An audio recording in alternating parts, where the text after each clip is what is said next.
Get Radharani Satoshi. That's my mind too. Yeah, that would be like. Hare Krishna. Good morning, everyone. Welcome to daily Srimad Bhagavatam class. As our ever attempt to get better, one thing announcement, when you hold the microphone, hold it like this, because the receiver is down here, and that's what makes it get fuzzy, and I guess online it really does. So, new lesson for the day, hold it up here. Okay. Again, everybody, welcome to sit at the tables if you'd like. I need, can you grab me cartels? Jaya Radha Madhava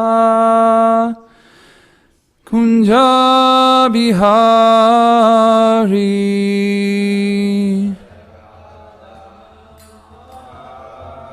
Thank you, Prabhu.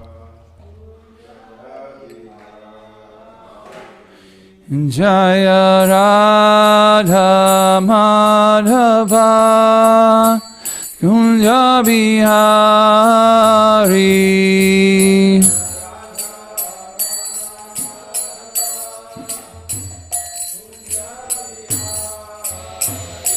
Jaya Gopijana Vallabha Girivaradhari.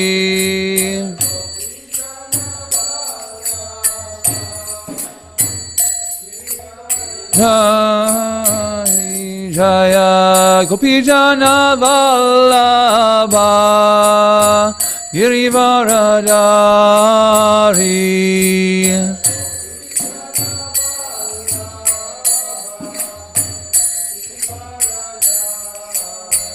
Yashodanandana Brajajana Ranjana.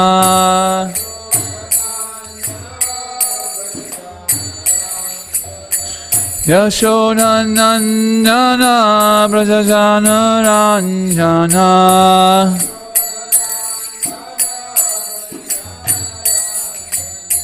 Yamuna Tiravanachari.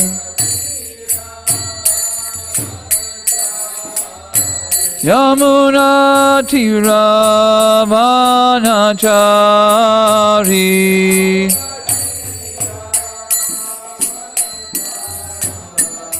Jaya Radha Madhava Kunja Bihari.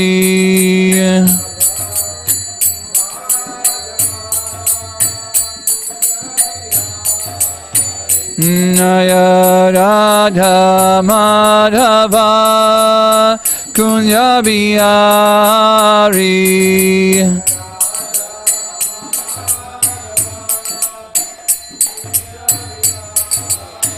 Jaya Gopijana Vallabha Girivaradhari.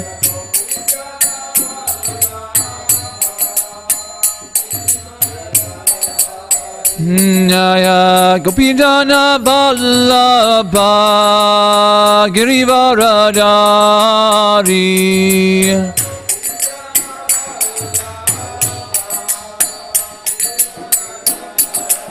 Yashodanandana Brajajana Ranjana.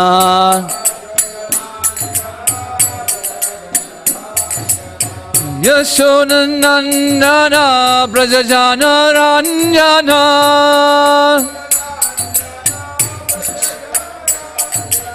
Yamuna Tiravanachari.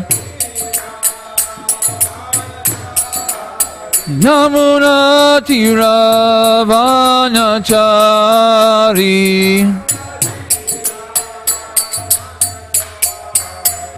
Jaya Radha Madhava Kunja Bihari.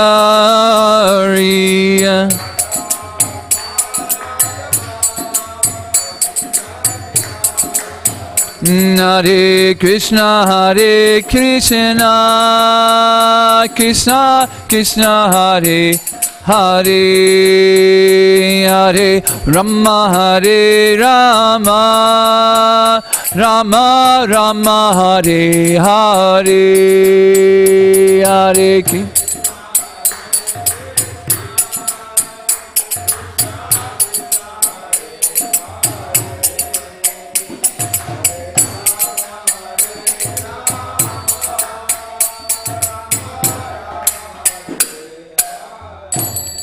Shri Shri Radha Madhava ki jai, Shri the Prabhupada ki jai.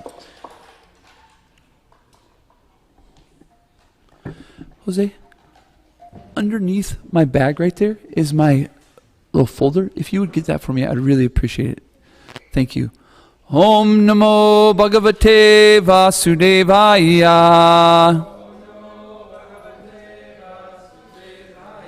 Om Namo Bhagavate Vasudevaya. Om Namo Bhagavate Vasudevaya. If we can please repeat or say the invocations together, both Sanskrit and translation, please. Narayanam namaskritya naram chaiva narottamam devyam sarasvatim visyam tato jaya yudirayat. Before reciting this Srimad Bhagavatam, which is the very means of conquest, one should offer respectful obeisances unto the personality of Godhead Narayan, unto Narayan Rishi, the supermost human being, unto Mother Saraswati, the goddess of learning, and to Srila Vyasadeva, the author. Nashta prayasha abreshu nityam bhagavata sevaya bhagavati utamasloke bhaktir bhavati naistaki. By regular attendance in the class on Bhagavatam and by rendering of service to the pure devotee, all that is troublesome to the heart is almost completely destroyed, and the loving service unto the personality of Godhead, who is praised with transcendental songs, is established as an irrevocable fact. Om Gantimarandasya Gananjana Salakaya Chakshuran Militayam Yena Tasmai Shri Guruve Namaha. I was born in the darkness of ignorance, and my spiritual master opened my eyes with the torchlight of knowledge. I offer respectful obeisances unto him. So we're starting in Canto 3, chapter 4, or excuse me, chapter 14. And this chapter is entitled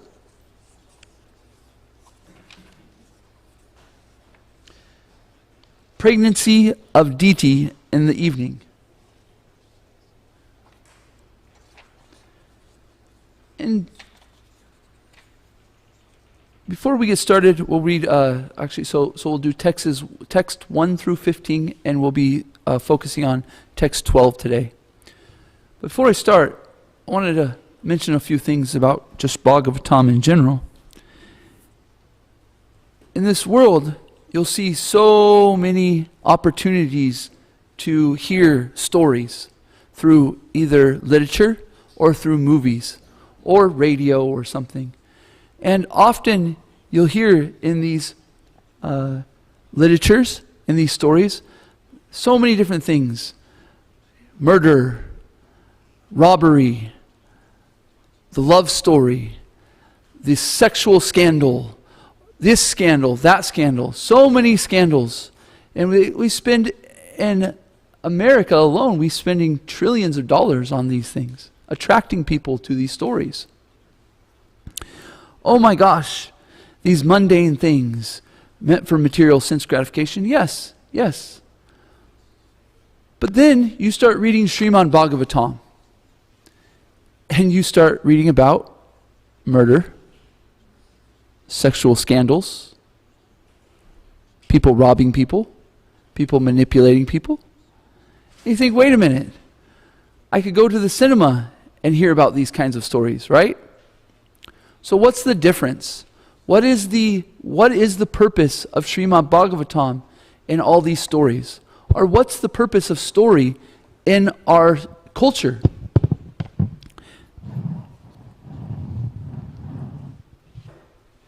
Well, the different stories are meant to portray feelings, right? The reason for a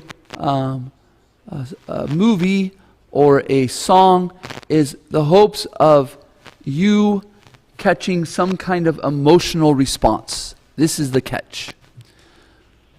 Well, Srimad Bhagavatam, the stories that we're reading in Srimad Bhagavatam are also there to catch us, to give us emotion, bhava, right? But also there to teach us our character. So the stories of Srimad Bhagavatam, when we hear about these scandals, we hear about murder, we hear about so many different things that we can see or hear in the mundane world. But the thing is that Srimad Bhagavatam are connected to Krishna. That these are about the devotees of the Lord. And so they are playing these beautiful plays, these beautiful stories, so that we, the conditioned soul, can understand how to love Krishna properly.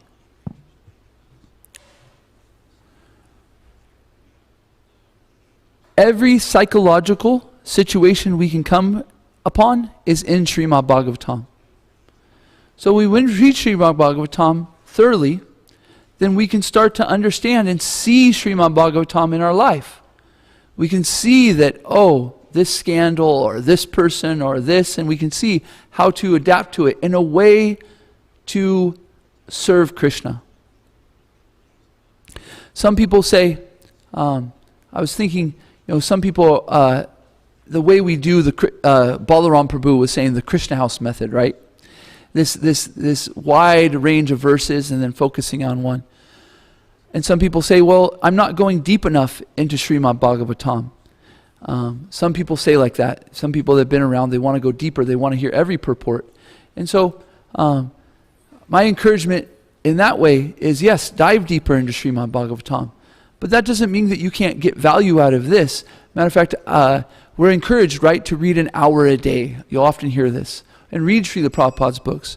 So an encouragement is on your own time, read deeper the verses that are being spoken about in the morning class.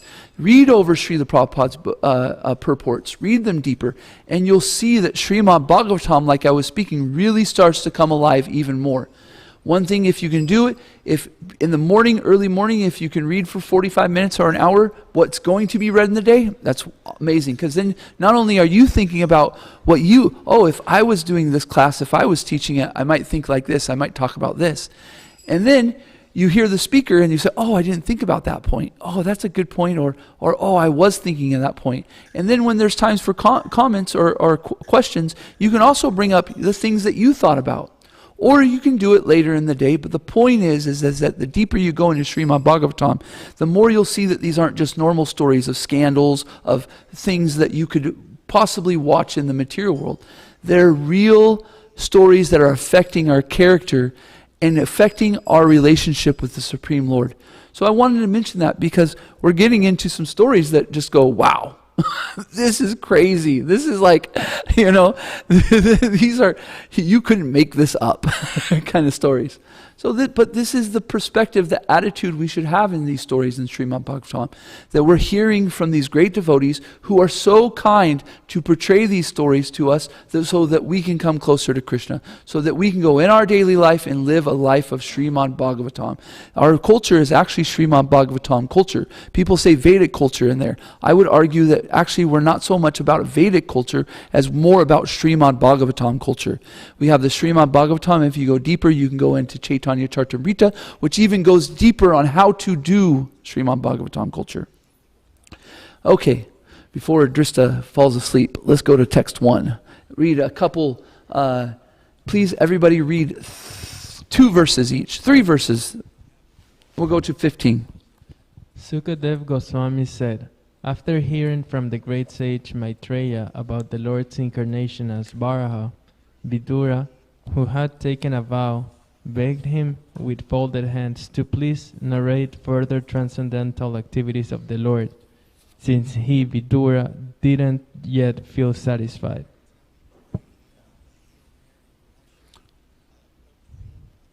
Sri Vidura said, O chief amongst the great sages, I have heard by disciplic succession that Hiranyakash The original demon was slain by the same form of sacrifices the personality of Godhead, Lord bore. So we're going to hear about the story of Hinraksha, the original demon.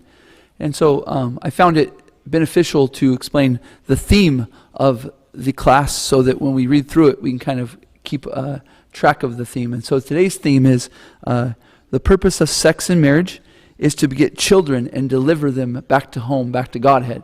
So we're going to learn what that means in our life and how we can do that properly so that we can have nice Krishna conscious children. But then we're going to hear also how not to do it. Text 3, please. What was the reason, O Brahmana, for the fight between the demon king and the Lord bore while the Lord was lifting the earth as his pastime?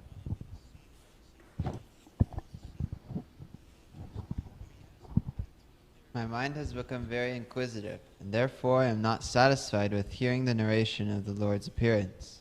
Please therefore speak more and more to a devotee who is faithful. When I first read this morning, I was thinking, this is interesting that Vidura is saying, I'm not satisfied. Because often we say that by hearing Krishna consciousness, we're not satisfied. But this is the interesting thing about a devotee. They become satisfied, and then they soon after become unsatisfied because they want to hear more. Similarly, like, right, we're talking about the materialist who is never satisfied by material nature, but they're doing it in the wrong way because it's never ever going to give them any satisfaction. It's like licking the jar of a honey. Oh, you lick the jar and you think you're tasting, the sweetness, but no, the honey is in the jar. So similarly, the devotee is also looking for that satisfaction, and that satisfaction comes, and then Krishna so kindly is enticing us to grow more, to hear more. Go ahead, please. The great sage Maitreya said, O warrior, the inquiry made by you is just befitting a devotee because it concerns the incarnation of the personality of Godhead. He is the source of liberation from the chain of birth and death for all those who are otherwise destined to die. Text 6. By hearing these topics from the sage Narada, the son of King Uttanapada, Dhruva was enlightened regarding the personality of Godhead, and he ascended to the abode of the Lord, placing his feet over the head of death. This is so the interesting about Dhruva is that when he goes to the spiritual world, death is there to greet him, and so instead of meeting with death, he just steps on death's head to actually just go to the spiritual world. So this is that what it's speaking about. So he just uses him as a stepping stone. Like, never mind you. I'm going back home. Thank you though. I appreciate the help. Text 7, please. This history of the fight between the Lord as a boar and the demon Hiranyaksha was heard by me in a year long ago, as it was described by the foremost of the demigods, Brahma, when he was questioned by the other demigods. Diti, daughter of Daksha, being afflicted with sex desire, begged her husband Kashyapa, the son of Marichi, to have intercourse with her in the evening in order to beget a child. The sun was setting, and the sage was sitting in trance after offering oblations to the Supreme Personality of Godhead Vishnu, whose tongue is the sacrificial fire. So it's mentioned in text 9, the evening, and also the title of the chapter is Pregnancy of Diti in the Evening. That has some significance, which we'll talk about later. In that place, the beautiful Diti expressed her desire. O learned one, Cupid is taking his arrows and distressing me forcibly, as a mad elephant troubles a banana tree. Therefore, you should be kind towards me by showing me complete mercy. I desire to have sons, and I am much distressed by seeing the opulence of my co-wives. By performing this act, you will become happy.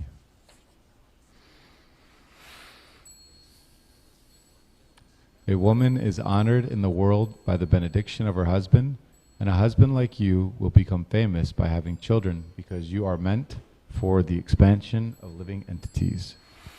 So in Bhagavad Gita, Krishna talks about the senses, right? And they're like venomous serpents, right? And the devotee must be like a snake charmer, right? Or the examples giving of the tortoise, right? The tortoise must, when it's favorable to Krishna consciousness, they bring out their senses, and when it's not favorable to Krishna consciousness, they bring in the senses. Jose's got a nice smile. It's nice when we can connect things with what we're learning, right? The interesting thing about Krishna consciousness is that the better more attentive our chanting and our relationship with Krishna comes, is that the mind, as Krishna says, can be the best of friends or the worst of enemies. But as devotees, we start to understand the separation that we're not the mind.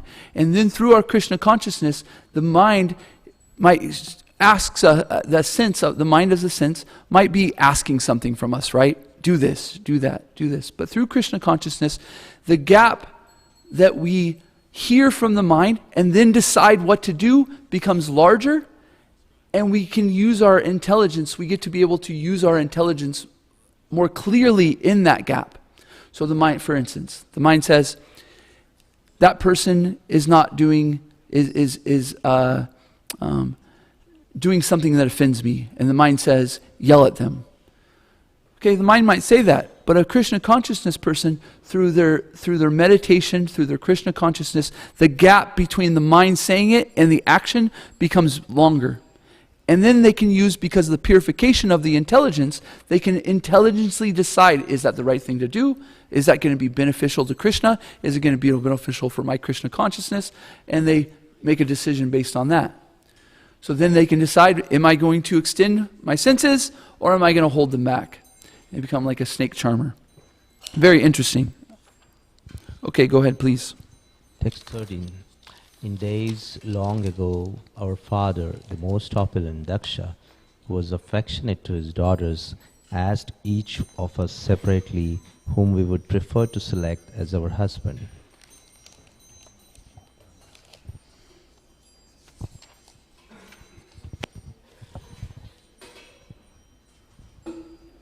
Our well-wishing father Daksha, after knowing our intention, handed over 13 of his daughters unto you. And since then we have all been faithful. Just a little, please. Text 15. O lotus-eyed one, kindly bless me by fulfilling my desire. When someone in distress approaches a great person, his pleas should never go in vain. Text 12, please.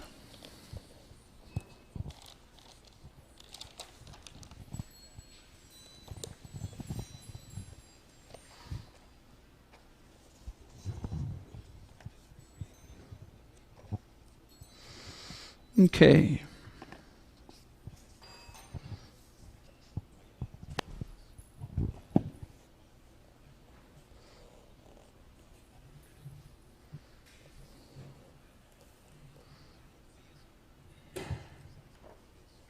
Sorry, give me 1 second. I'm trying to find it here. So,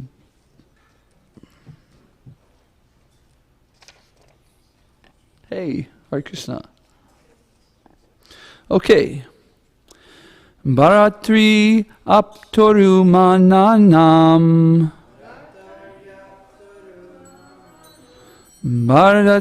Bharatari aptoru mananam.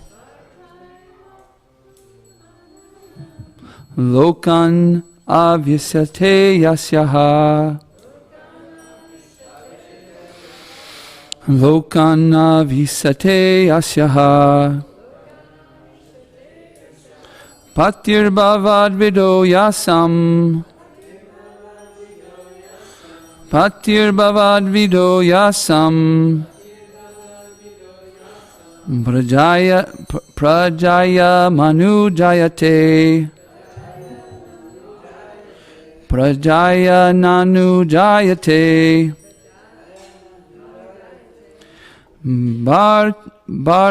Bharatari aptoru mananam. Lokan avyasate asyaha. Patir bhavad vido yasyam. Prajaya Manu Jayate. Please chant.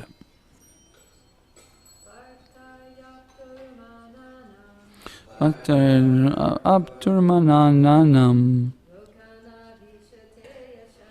Lokana Visite Yasaha Patir Bhavad Vidoyasam Prajaya Nanujayate Bhartyar Aptorumananam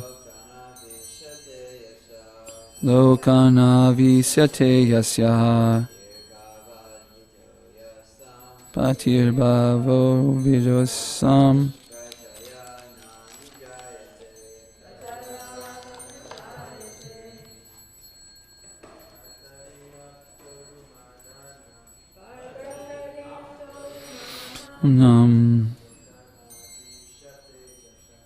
Lokana Visyate Yasya Vido Yasam Prajaya no Jayate. Okay, if we could read the synonyms together. The Sanskrit and translation together. There we go. Bhartari, by the husband. Apta urvan mananam, of those who are beloved. Lokan, in the world. Avisyate, spreads. Yasya, fame. Pati, husband. Bhavat vidya, like your goal self. Yasyam, for those who. Prajaya, by children. Nanu, certainly. Jayate, expands. Translation and purport by His Divine Grace A.C. Bhaktivedanta Swami Srila Prabhupada Ki Jai. A woman is honored in the world by the benediction of her husband, and a husband like you will become famous by having children because you are meant for the expansion of living entities. Purport: according to Rishabhadev, one should not become a father or mother unless one is confident that he can beget children who he can deliver from the clutches of birth and death. Human life is the only opportunity to get out of the material scene, which is full of miseries of birth, death, old age, and disease. Every human being should be given the opportunity to take advantage of his human form of life, and a father like Kaspya is supposed to beget good children for the purpose of liberation. So Krishna says in the Bhagavad Gita that I am sex life which is not contrary to religious purposes, right?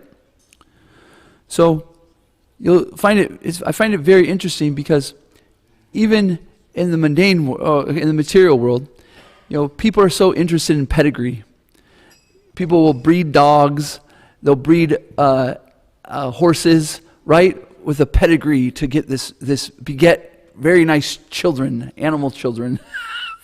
So that they can win champions or they can win dog shows or these and stuff. So in Krishna consciousness, we're not so interested in winning championships of races or showing off our children in beauty pageants. Although that's not such a bad thing or nothing like that. But the point is to have nice children in a way that will produce children that we can help do service to Krishna by giving them the best chance to go back home, back to Godhead.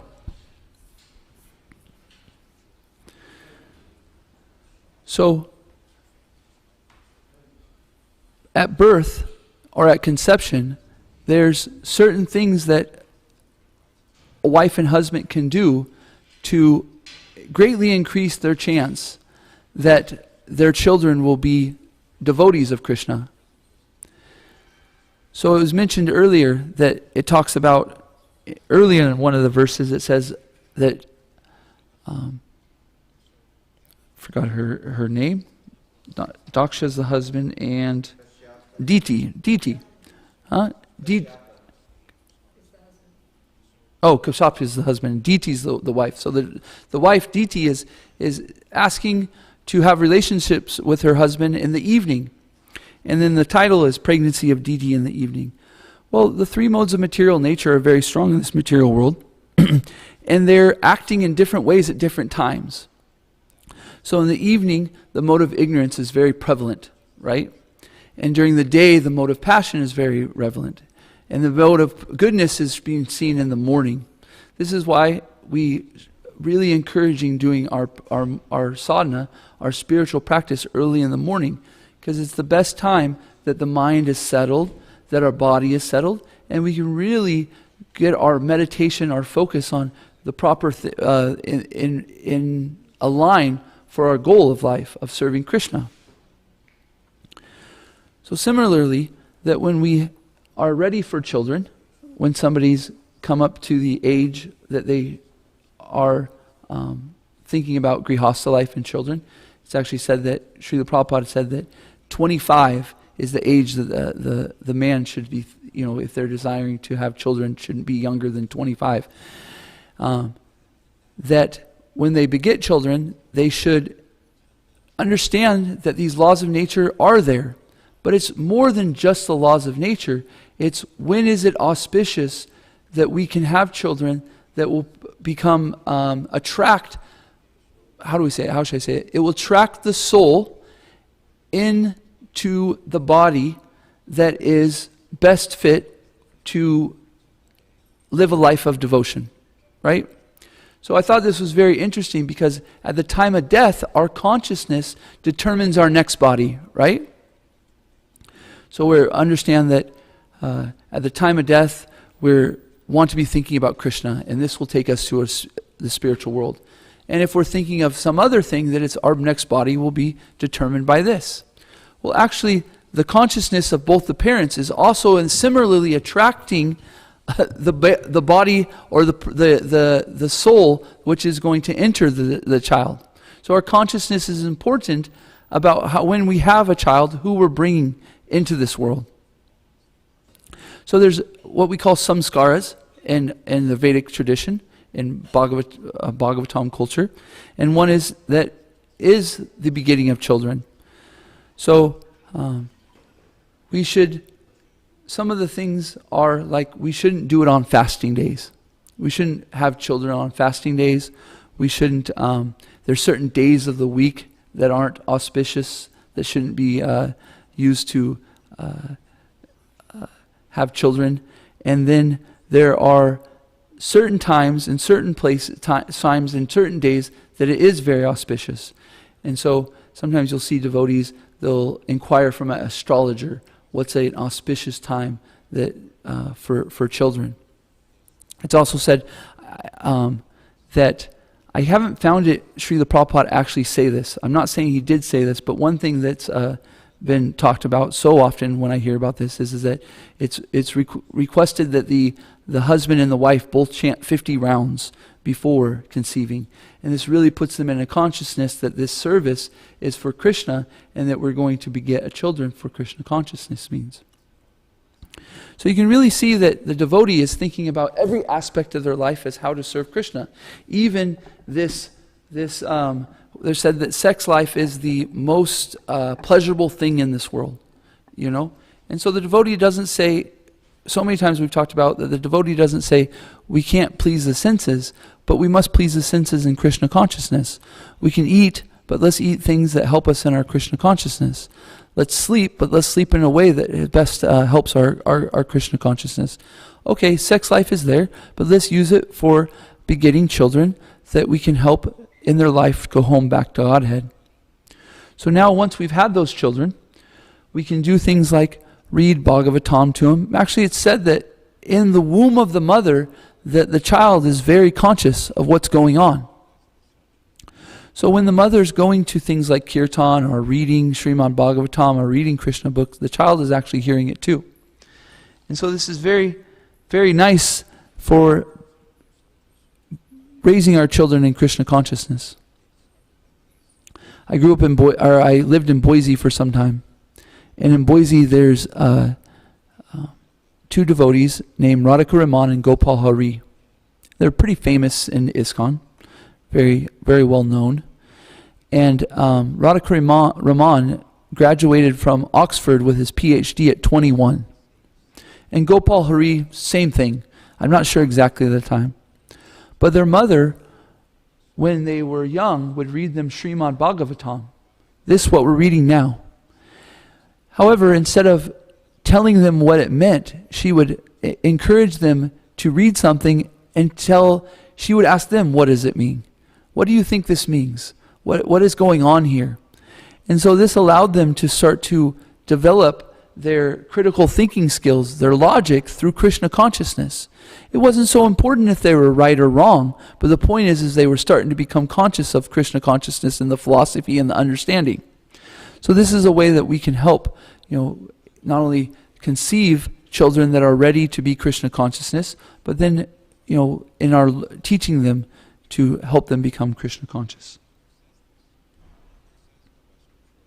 Also, we can take them to TKG, right? We have a school here. There's Sunday school. But most of all, what's important when we're teaching our children how to go back home, back to Godhead, is by our example. It's really hard to teach anybody if by example we're not following also. So if we're being attentive with our rounds and we're chanting nicely, then of course the people that are around us are also benefiting from this by learning from us by our example. So, in Krishna consciousness, there's a time in our life where we're brahmacharis and we're educating ourselves. We're trying to develop a real foundation of our Krishna consciousness that's going to take us through the rest of our life.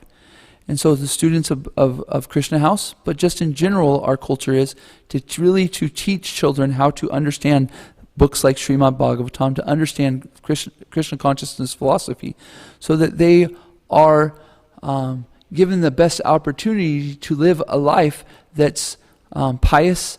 What we read yesterday, that not only is this practice of devotional service give the highest goal of life of Krishna consciousness and devotion to Krishna, but also that one's life becomes peaceful. What was the word used? It starts with a C, I believe. Their life becomes, peaceful. So we can live, yes. So my point is that in the brahmachari life, 99.9% of people are going to have grihastha life. So it's really important to understand things like this. Sometimes we might stick our heads up our noses up in the air. Oh, grihastha life or having children. Some people might be like, that's way down the line. But the point is to educate yourself now and understand that someday you will be in that situation. And how can you form your life in a way that can best benefit your life in Krishna consciousness, and your wife's life or your husband's life in Krishna consciousness, and your children's life in Krishna consciousness. Or you might find yourself in certain situations where you're having children like Hiranyakashipu, a demon, because you couldn't control your senses, because you didn't understand how that this activity is to be used in Krishna's service, right? You may have had experiences with friends that had children at an age where they weren't ready for it, or in a situation where they were totally not prepared to have children. And you can see the devastation or the disruption of their lives. It's very tough. So, religious principles aren't here to make us say, don't do this, and to make life hard. They're actually principles of freedom, that we are going to have children, that we are going to work, we are going to do so many things, but we can do them in a way that's pious or in accordance to religious principles, so that we can live a life of peace and doing our duty and ultimately serving Krishna in a nice way. Hare Krishna. Anybody have any questions, comments, thoughts? It's a pretty heavy part of the Bhagavatam, but so important. It's really, really important to understand these things. Lisette. Good to see everybody again. Nice to see you. Welcome. Thank you. So, what would someone do if they already have had a child Mm. and it wasn't in the right preparation? Well, the devotees in situations is always thinking that Krishna is my best friend and he will surely help me.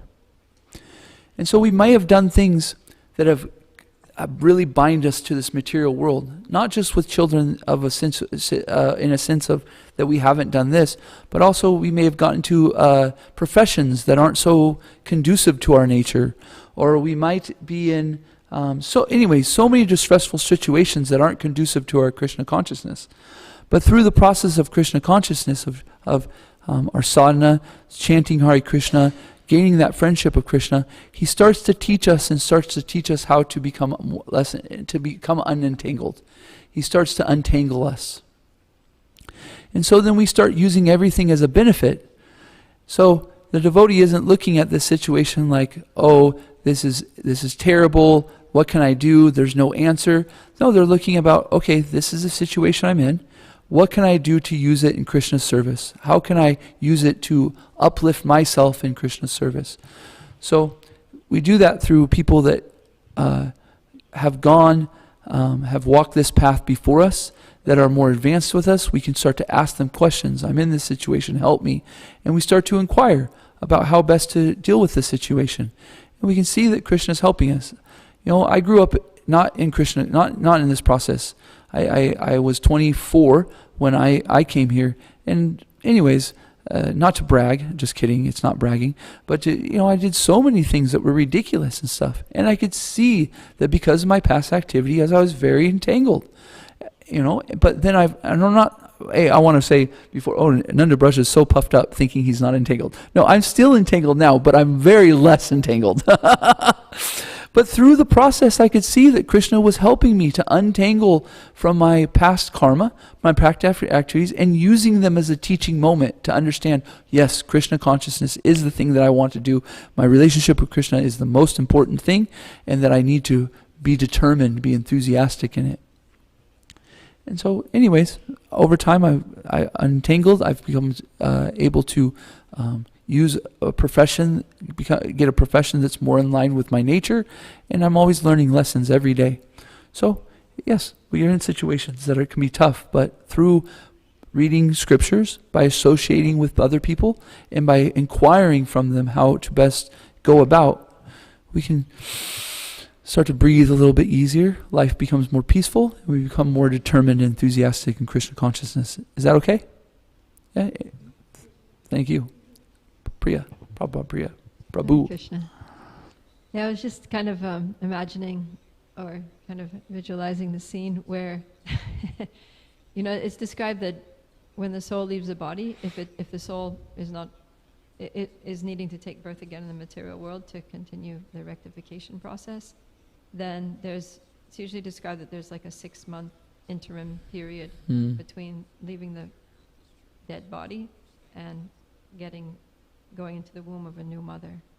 So I was just imagining that there's like a kind of like a waiting room there for souls, and then account is taken of their consciousness at the time of death, their karma and all that, and then just waiting, and then they're keeping an eye on okay, who's down there having sex to conceive children, and so then there's a couple that's like, we really want to have a devotee child. We chanted our 50 rounds. We're praying to Krishna for a ray of Vishnu.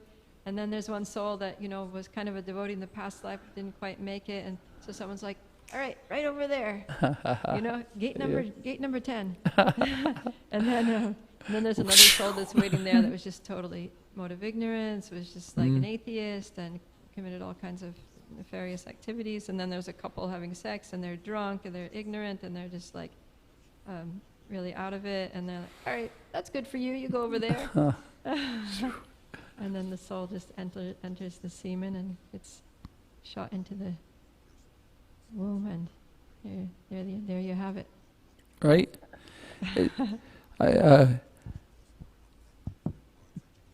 Srimad Bhagavatam puts these things right into our face. If we're not sober, we might be, like sex life, oh my gosh, and stuff like that. But Bhagavatam really puts us right in our face, like that this is actually a practical thing of life, and it can be used in Krishna consciousness. And so if we sit back, be sober, and say, oh, this is very logical. Okay, I can see that my consciousness, so often in this world we're talking about, you'll hear this philosophy of our consciousness, or our attitude, or our energy is attracting things. If you want $1 million, hang around with people who are billionaires and start meditating and thinking about that, and the universe, you will attract money. Okay, yes, that principle's in Vedic understanding. It's karma, right? Yes. But okay, what is our attitude and how we're going to conceive children, or just these practical things in life? And it makes us very much, oh, this is a scientific process.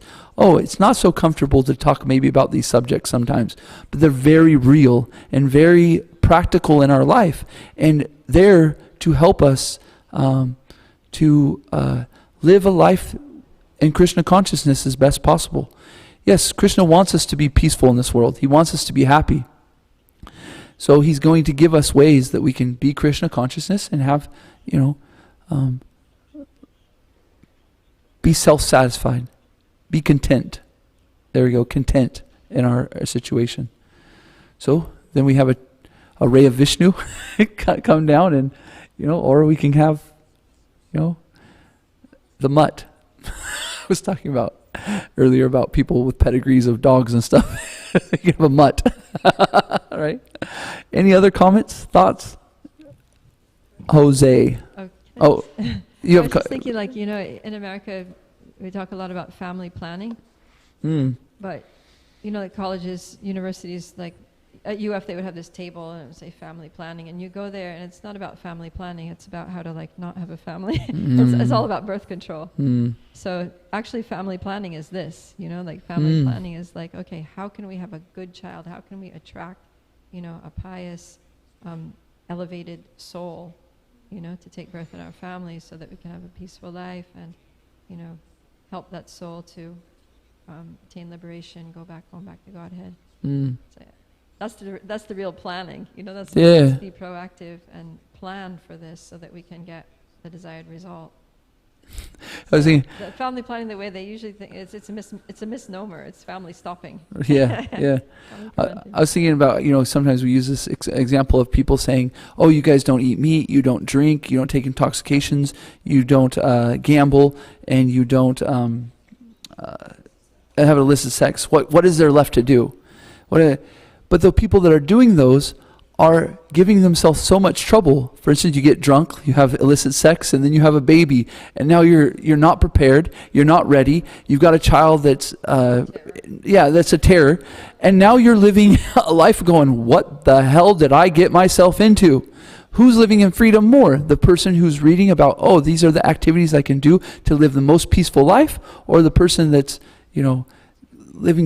struggling through so many different things? And it's not that we're putting, condemning people or judging them and stuff. It's actually out of compassion that we're saying, hey, please think about this and consider this. And then, once you've considered it and believe it, practice it, because you're going to start moving toward a life, you're going to have a life that's much more peaceful, much more freedom than what you think is there in those four things of that happiness. It's a good point. Jose. I don't have my phone right now, but I forgot the names of so DT and the Kasyapa. Kashyapa. Oh yeah, it's kind of okay. And my question will be like, were they devotees or were they just like? Yeah. Yes. Kasyapa matter of fact, he's meditating. He's sitting there meditating, and he tells her, not right now, I'm meditating, and this isn't the right time. I think it goes in more somewhere. It doesn't, I think either in the rest of the chapter he goes more into it, or somewhere else, I can't remember, where he preaches to her, or, it's after Hiranyaksha is beget, they start to preach about why it wasn't, is that correct? He's not like a pure devotee, he's kind of mixed. Okay. He couldn't, or her? Both of them. Oh. He Mm. Mm. Mm. Interesting.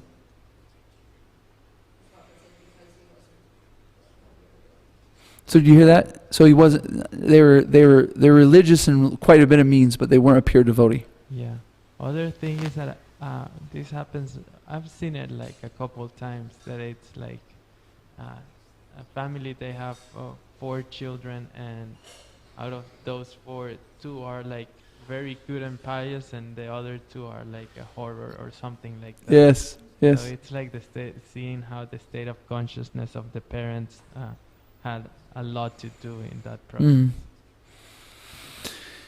This is a really good point, because somebody might say, oh, you guys are in Krishna consciousness and then you have children and some of them don't follow this process.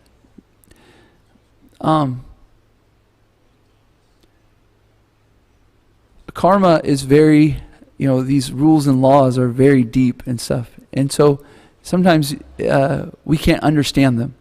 However, we can understand about how to give ourselves the best opportunity to have children that we can that can come into our lives, that we can teach Krishna consciousness. And it's just like preaching in a way. We really understand that that's what our life is about preaching. How do we preach? By example and by trying to teach others that, what is best for their Krishna consciousness. But they also have the opportunity not to, they have the freedom of choice. You'll meet so many people who go, I know this is the right thing to do. I know this is the truth, but you know what? I'm just not ready for it. So Krishna's given them the intelligence to understand that, yes, this is where it's at. But their freedom of choice goes, you know what? I'm just not ready. But Krishna's so kind, even in their life, they might go and have to experience some more turbulent situations where they finally go, okay, that was the last time. that was the knock on the head that made me say, you know what, I'm going to, I won't ride my bike without a helmet anymore. I get the point here. So that's also in the life of the devotee too. Some of us have some attachment still that we're trying to become pure, and we might have some attachment still, and we might need a little knock on the head to remember that this isn't the place for us. So, Krishna might be so kind that he gives us that child that pushes us in so many ways to really pray to him and become even more Krishna conscious. Yeah? Is that okay? Any other questions, comments? It's time? Okay. Srimad Bhagavatam ki jai, Srila Prabhupada ki jai, Gaura Pramanande, Hari Hari Bo, Vanchika Patarubhyascha, Kripa Sindhubhyevacha, Patitanam Panebhyo, Vaishnavebhyo Namo Namaha. Antikoti Vaishnava Vrinda ki jai.